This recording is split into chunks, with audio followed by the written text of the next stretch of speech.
What's up, guys? I'm Randomfrankp, and that title was not clickbait. So maybe you've been a fan for a month, 6 months, a year, 6 years, whatever.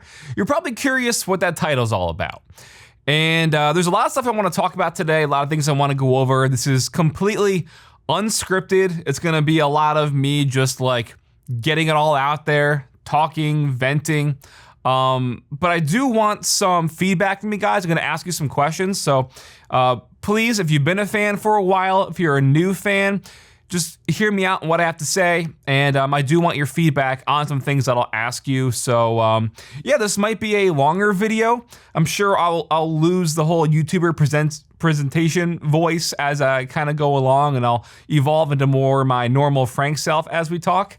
But yeah, there's just a lot of stuff that I want to talk about with the Randomfrankp YouTube channel in 2023.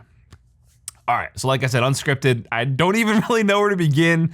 I just hit record and here we are. Okay, so let's just take it back to the beginning, because that would probably add more context to where I am now. When I was in college, I started to upload every month, every few weeks. That was in 2015, my senior year of college. And at that point, I had around 40,000 subscribers. And that's when YouTube was like, not at its most pure, you know, because I feel like the 2010 era was like the prime of YouTube, right? But in terms of like once all the AdSense and stuff started coming out and YouTube started to take off, I would say 2015, 2016, YouTube was at a different level for being more professional and allowing content creators to really take off, right? Channels I would watch back in the day: MKBHD, Your Average Consumer, TLD Today, which was, you know, Jonathan Morrison. That was really the prime of what I would consider like, you know, the golden age of tech, of when you had this opportunity where if you wanted to jump in and be a tech YouTuber, there was no glass ceiling. And that's the biggest thing. Again, I know I'm ranting. You're probably like, what the hell are you talking about? It'll all come full circle, I hope. Glass ceiling. I was a PR major, and a lot of times, you know, whatever sort of, you know, corporate sort of stuff you're into, if you're gonna apply for a job, that's where I was, right? My senior year, I started doing YouTube more consistently. Was I going to apply for a job full time, or was I gonna try doing YouTube more consistently and see if I could turn this into a career? With actual 9-to-5s, there is typically a glass ceiling for certain professions. But again, that's what I loved about YouTube, was there really was no glass ceiling. And I feel like today that is not true, more than ever. Rewinding a bit yet again, back to that 2015 time. So I had my channel, Randomfrankp. Like I said, I watched MKBHD, Your Average Consumer, TLD Today, a bunch of other channels and stuff, sure, Unbox Therapy. But the thing with that was, and this will bring up the first point, back then, people didn't use their actual name on YouTube, right? Everyone had a screen name or an alias or something. MKBHD, now, you know, Marquez Brownlee, obviously. TLD Today, now Jonathan Morrison. Sure, there are some channels out there that still use that sort of, you know, online alias sort of brand name. Mr. Who's the Boss, Unbox Therapy, like I said. So where I'm getting to for this first point is, I think I want to retire the Randomfrankp branding. Now, yes, I have the logo. That's what I've been going by for how many years now. But I think I want to sort of take a step out of that into just sort of rebranding the channel as a whole. This is where the first thing's going to come in, amongst a bunch of other stuff that I want to talk about. So Randomfrankp, the logo, the RFP logo, if you've been watching for a while and you're now just realizing the RFP logo has both an R, an F in negative space, and then the P. Yes, I know some of you still haven't seen it. Maybe you're just finding out about it now. Some of you probably saw it from the beginning. That's how I designed it, okay? I also, in college, I had a graphic design minor and stuff. Technically, it was digital art because my school was very like stuck in the 70s and 80s. But I designed my logo sort of as like a project for one of the classes I was doing, kind of like a side project. And that's how I've always liked designing things, the in negative space with whether it's letters or numbers. I designed like a whole energy drink for a company called After Hours where the A and H met together and in the middle was the clock. That doesn't matter at all, but negative space. So Frank, why are you telling us this? We don't care about college. My name is Frank Passalacqua. That's not going to be something you type in on YouTube when you want to find out about the channel, right? No, that's not the easiest thing to remember or spell. Frank P is just eh. I think one of the things that I want to do is possibly rebrand into Frank James, which is my middle name. James is my middle name, Frank James. A lot easier to remember, a lot easier to spell. And I've already been thinking of logos and stuff to design it with. Is this major? Is this the whole point of this review video? See, I'm not doing a review. The whole point of this video? No, not at all. But I do feel like a sort of rebranding is necessary, not only for the health of the channel, but just for me to take that next step. You know, when I designed that, I was probably what, 20, 21? I'm in my 30s now. That was nearly 10 years ago when I started the Randomfrankp. And when I'm on like business calls and business emails, when people reach out to me as Randomfrankp, it just kind of feels stupid and juvenile now. I'm not gonna lie. Now I know there are tech channels out there, friends of the channel. You know, Bitwit, Kyle. He started off as Awesome Sauce, went through the whole rebranding phase. Has been Bitwit for the past.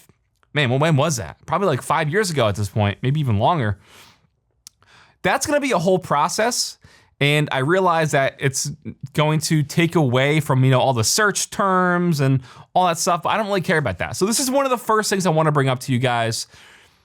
Is a rebranding to Frank James something that you guys, I don't know.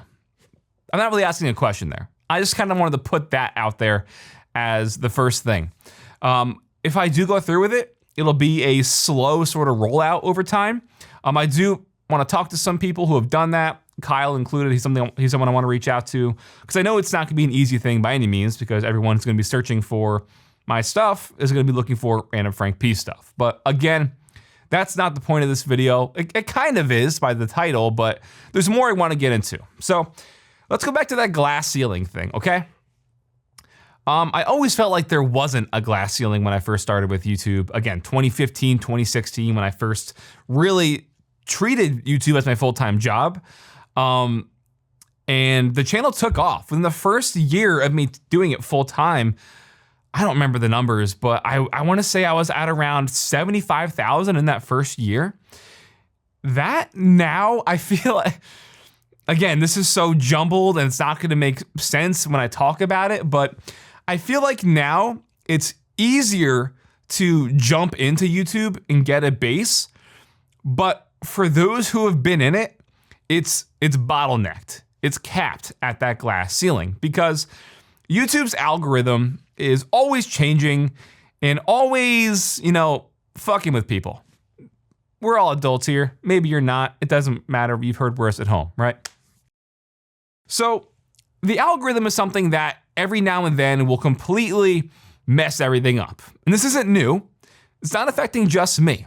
In 2017, was it 2017? Yeah, 2017, there was the whole PewDiePie thing where, you know, advertisers were pulling out of YouTube when he said some profanity. Maybe it was some racial stuff back then. I don't remember. I've never been a PewDiePie fan, so I don't really know, but I remember it being a big thing in terms of AdSense. So they changed the algorithm and, you know, sort of deterred that more obviously derogatory content. After that wave, 2017 was a bit of an interesting year because, like I said, they changed the way your videos got pushed out, the way they got advertised. So monetary-wise, you know, the channel was there was a massive shadow that just went over the... That threw me off. Was that like a fucking dinosaur? Okay. PewDiePie.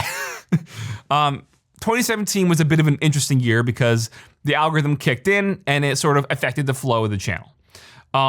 Fast forward 3 years to 2020, where the channel was growing pretty steadily. COVID hit, everyone was at home, Everyone was looking for new products. The channel was at an all-time high, exponentially grew in terms of daily views, subscribers, just like day one video views. 2020 was insane for being a content creator. You know, as terrible as the world's climate was, if you were a content creator, everyone's stuck home watching YouTube, then you saw a major jump in views and subscribers. And then March of 2021 came, and they didn't publicly announce it. Nothing really happened in the media, but that was another major algorithm shift. You may remember about this time, you started hearing things about P-scores.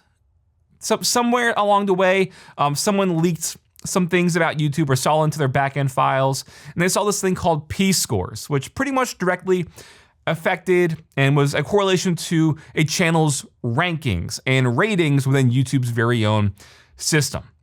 Now, P-scores, they kind of pass it off as, that's, you know, how we sort of tier our channels with AdSense, the way they get pushed out. P-scores are a lot more important than they let on. So once that March 2021 algorithm shift came in, the channel also took a pretty big downfall. Now, could that also be a direct correlation to, you know, it's been almost a year, pretty much at the time, from March 2021 to March 2020 when the pandemic started. People were getting out more. People were really on YouTube that much. They already bought the stuff during the pandemic that they wanted, so they weren't on YouTube looking for tech products to buy. That could all be a thing, sure. But it wasn't just the tech YouTube community that was affected with this. So from that time on, the channel has been very unpredictable. So here's kind of where I'm bringing this to. I have 2 million subscribers. In the last few months, views have been on a rocket down. Now, granted, I haven't been as available to upload content. I think I uploaded one video last month, so that's also gonna play a role in this, obviously. I'm not claiming victim here. I know as much content as I put out, it's only gonna help the channel, so I'm just bringing this all up because it all plays a role in the end. Views rocketed down. Subscribers rocketed down. There was a point where I was getting around 1,000 a day. Check the analytics for the last 30 days. I think I'm at around 300 total new subscribers. So it's all very weird what's going on. And there's a lot of channels out there, like I said, that are affected by this. There's a lot in the tech community. Some are finding their own way to combat this with view bots. I'm not calling anybody out, but it happens. Some are just pushing on. Some content creators are just quitting in general because the reality is with this new sort of shift and YouTube sort of affecting the way videos roll out, it is affecting people's channels and then their income at the end of the day, right? So where was I gonna go with that? I had it right. I was gonna roll right into it, sort of forgot where I was going. Shit. It'll come back to me eventually. The point of this is, with 2 million subscribers, I put out a video recently, which is a Lenovo laptop review, that was the lowest day one viewed video in over 6.5 years on the channel, okay? Dating back to 2016, when I had just over 100,000 subscribers. Now, is that because maybe people aren't looking for a laptop right now? Sure. Is it because maybe the thumbnail wasn't the most eye-catching thing? Sure. But the fact is, when you have 2 million subscribers, more than 15,000 are going to, just analytics-wise, are going to click on it. I have all the channel analytics. I know click-through rates, average click-through rates. I'm an analytics junkie when it comes to that stuff. So that's why I wanted to sort of bring this up is YouTube and subscribers and video rollouts have completely changed. And again, like I said in the beginning, this video is all over the place. Back in the day, subscribers were the main thing. That's how your channel was, viewed in terms of success, right? How many subscribers you had. That's pretty much irrelevant nowadays because 9 times out of 10, the average viewer, and I'm sure a lot of you do this as well, you don't go to your subscription box every morning, right? You're just on the main YouTube homepage, which is the recommended videos to you guys. That is the biggest change in how YouTube is putting out their videos and how they're recommending them to you. Again, versus when people would just focus on subscribers, because now your homepage is extremely tailored to you and what you watch. So if you're watching just keyboard videos, your homepage is going to be filled with a bunch of recommended, closely related content to keyboard videos, to where over time, this is where they've kind of, sort of sunk their teeth into over the past 2 years or so.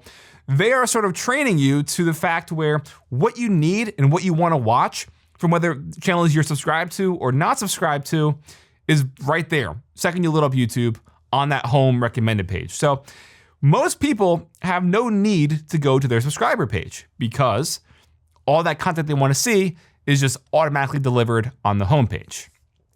Now, how does that affect me?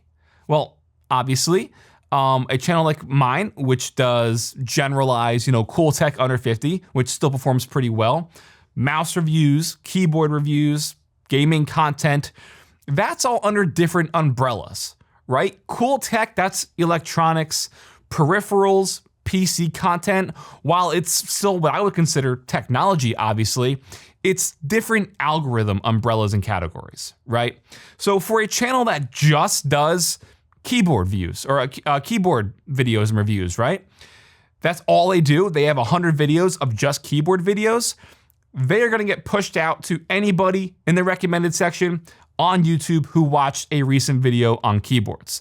So being a content creator in just the more general cool tech space, which is kind of what I, if I want to make an impact on the channel, what I should focus on is just cool tech under 50 or cool tech under 100, that would benefit me more.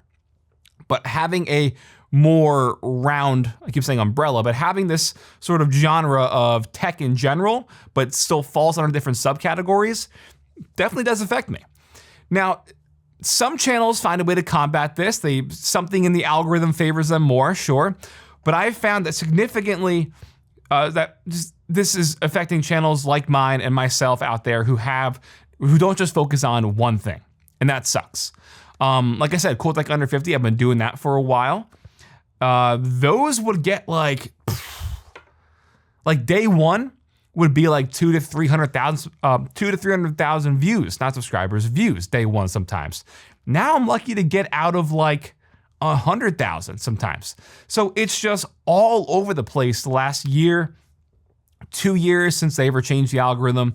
And it's very tough in the content creator space to find the motivation to keep wanting to put these videos out when I'm sinking hours and hours and days into some videos and then they get pushed out to absolutely nobody. You know what I'm saying? Now, again, I didn't get into the whole YouTube thing for money, for views. I did it because I personally liked making reviews and I liked, finding more about the content I was interested in, which was tech peripherals at the time when I started the channel. And that's why I started doing it.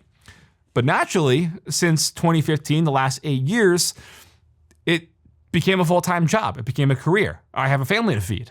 So yeah, when I see views skyrocketing down and I'm doing the same thing, I didn't change the way I do anything. I'm not like deterring people, which could also be one of the reasons for the views that are declining. So this is one of the first questions I want to bring up to you guys is, me at my desk in front of this, sort of the YouTube set here, the lights in the back, the monitors. This has been the main setup for the last 4 or 5 years now since I moved into the house, into the studio here. So does that sort of get old for people? Could that be a reason? I want to hear your thoughts on that down below. Do you think switching up sets, angles, trying different things would be more beneficial? For me, obviously, that would make a lot more sense, but I've always been a one-man army on YouTube. So it's just me. I'm in talks with people all the time, different brands and businesses who thinks I have a team working for me. I do everything, all the editing, all the color correction, all the lighting, the audio, every single thing that you see on this channel is directly done by me. So yeah, obviously it would be more beneficial if I could build different sets, had the space for that, and switch it up, make it more refreshing and stuff. But as a one-man crew, that's kind of difficult. Now, over the past year or so, I have been thinking about expanding the studio, putting on an addition to evolve the studio so I could have a lot more space to do more of those individualized sets. That was the overall goal of this studio when I first moved in here. But the amount of shit I have, the way it's sort of laid out, it makes that difficult. So it's like, do I spend the $120K on an addition to the house and the studio to expand it literally and update it? I would love to do that, but again, with the way views are going, the way the channel's been trending, is that payoff even going to be worth it? I don't know. So I want to hear your thoughts. Do you think me being sort of stagnant in my space and just, being comfortable with this shot as the main thing, doing the B-roll with the same wooden desk, does that get boring to anybody? Now, I'm asking all this, and at the same time, this video could get pushed out day one.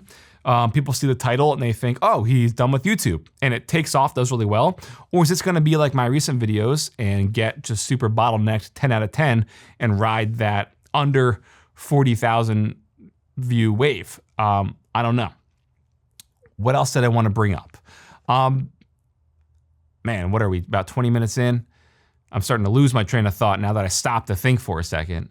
I do, like I said, the rebranding. What did oh yeah. How do you watch your videos? That's what I wanted to bring up before when I was talking about it. Do you go to your subscription feed? Do you pretty much just load up YouTube and see your recommended homepage? Because I really feel like that has been a major, major killer for the channel. I remember, again, there's some stuff that I can't technically talk about because they were sort of confidential talks with my YouTube reps that are no longer at the company, who sort of told me some things on the down low.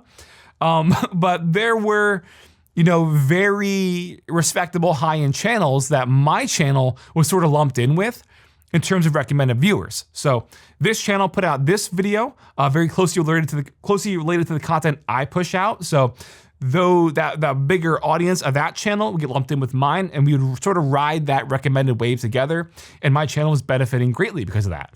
That channel hasn't made content in a while now, so that sucks, seeing how YouTube sort of can lump it in on the back end of who these channels are, who they belong with, who their audience is, and what they sort of make, and then just, okay, you're with them, you're your own lane. The whole glass ceiling thing, I do feel like greatly affects more channels than others. Obviously there's channels out there like Dave 2D, who does super great content, just himself, very, very chill. And whatever he puts out, it could be a phone, it could be a laptop. That's sort of that mobile sort of electronic sort of category there where it's gonna do great. Then you have channels which is in that still mobile category in a way, where it's like Mr. Who's the Boss, MKBHD, who they do focus primarily on smartphones and stuff, but they also still found a way to hit that subscriber base and that reach where in the algorithm, they are that top tier level where they could film a video of a dog taking a shit and upload it, and it will still do those same numbers just because they are so high set in that YouTube algorithm that it doesn't matter really the content they push out. YouTube sees, okay, the first hour, this many people clicked, that's on par with their other content, so boom, top, you know what I mean? Whereas now for 2 million subscribers is a lot, but again, subscribers don't really mean anything nowadays. So for a channel like mine that's being sort of, I feel like, spread to the point of where its reach is dissipated in a way, it's confusing because I want to do cool tech under 50 every single month. That would make a lot of sense. But even just seeing the reach of that get like cut into like a fourth every month, it's bizarre. It is bizarre. Man, at the beginning of this, I had like 5 questions that I wanted to ask you guys, and I just envisioned the comment section being broken up into all the answers of things that I wanted to ask you guys, and that was gonna greatly help me, but now I can't think whatsoever what those other questions were. So the main takeaway is, man, YouTube, whether directly or indirectly, has completely changed over the last year and a half, 2 years, to where a channel like mine is greatly affected. Again, this is not just me I've seen it a lot in cooking channels, beauty channels that my wife watches, seeing some channels that were doing insane numbers that are now that have like 5 million subscribers and they're getting like under 10,000 views day one. Like, it's not the creator. There is something going on in the back end that is really hindering. And again, some channels, they ride it out. That's my goal. Some channels, view bot. That's up to them. Some channels, I've seen a lot of content creators that I've watched over the years within the last year quit, which is why there's a lot more videos like this that you're seeing right now of people just being like, hey, I think I'm done, So it's very interesting. It's very odd, but I wanted to propose the whole Frank James rebrand. I think that'll help a lot in terms of me, again, now in my 30s, I could sort of take that mental step with the channel that I've kind of been stuck in with the whole Randomfrankp stuff. Make it not like necessarily more professional, because I feel like I've always conducted the channel in a more professional way, but sort of just take it to a different step. I don't know. It's something on a mental level that I really feel like would help change from Randomfrankp. I feel like the Frank James would be good because that integrates my name more, a lot more search friendly, but I can still kind of have a logo. I'm not like Linus, where I can just throw my face up on every thumbnail and people are gonna be like, oh shit, I'm gonna click that because it's got Linus in it. That's another interesting thing. I love the Linus Media Group. Sorry. I love the Linus Media Group, guys. I'm gonna cough again. They are like the main reason that I got into YouTube, was because I would watch like every single video Linus put out back in the day. Back in the kitchen, it was primarily just like, him, Luke and stuff, making content in the kitchen on tech stuff. That's what sucked me in to wanting to be a YouTuber, kind of. So I got nothing but respect for the massive conglomeration of Linus Media Group. But I will say that definitely also is a reason that the channel took a bit of hit in views, is because, you take a look at LMG as a total, they have how many different channels that cover so much in the tech space, right? So their main channel can focus on the main bulk of PC content and things like that. And then they have how many sub channels that focus on other things, just unboxings, the Tech Quickie, they have their Apple and Mac stuff. Short Circuit is, again, a great channel, nothing but respect for them. But since they're under that Linus Media Group umbrella, they put out more of the, not necessarily like a review, but there's more so like that unboxing, first look, overall sort of generalized overview of the product video day one when products come out, because companies obviously send Linus and them every single thing that's going to come out. So things that could make a splash in the tech scene, the community, the gaming world with peripherals, all that stuff, more so lately has been going towards the Short Circuit. I've noticed now a lot of times Short Circuit day one will sort of, take that bulk of views. So like they'll put out not necessarily like reviews, I'm saying, but you'll see here like, Razer Viper Mini Signature Edition, the Glorious Model O, which I just reviewed, the new DualSense Edge controller. So they're putting out sort of first look, general unboxing, overview videos of products that is under that Linus umbrella. So the algorithm pushes it, favors it, and then people obviously, instead of watching my review, they consider that a Linus video, so they go towards that. Kind of a bummer, but I mean, at the end of the day, they're obviously all within their right. That's what they're doing over there. That's the whole empire they've created. But yeah, ever since the Short Circuit channel has kind of, took off and been more consistent with those day one release of products and getting videos out, that's also, I've noticed, right around the time when views started to dip as well, because people would go, they'd figure out what the whole Linus Media Group would say versus just a guy making videos out of his basement in his home, which he calls the YouTube studio. Have I been out of focus this whole time? I don't know. So we're about a half hour in. This video isn't what I wanted it to be. Again, I had more things to bring up. I feel like I got it out in a sort of roundabout way. We went through different ebbs and flows here, but that's how the channel is going to be going forward, right? Got to ride the algorithm wave. Hope it changes. I do want to be more consistent with getting videos out because I know at the end of the day, putting out one video in February isn't going to benefit the channel at all. So the less content I put out, the less YouTube's going to recommend my channel to other people, because if 40,000 people watch one video a month, or for Cool Tech Under 50 February, what was that, 200 and, I don't remember. The point is, if I put out one video a month, people who see that, then that's what they're going to be recommended for going forward, is the videos that I make for the rest of that month, because they just saw me, especially if it's closely related in the products that they're watching and content that they're watching. But if I don't put out videos, then that spread gets evaporated. Okay. Yeah, so I am pretty much at a loss for words here. Randomfrankp to Frank James. The YouTube algorithm shit.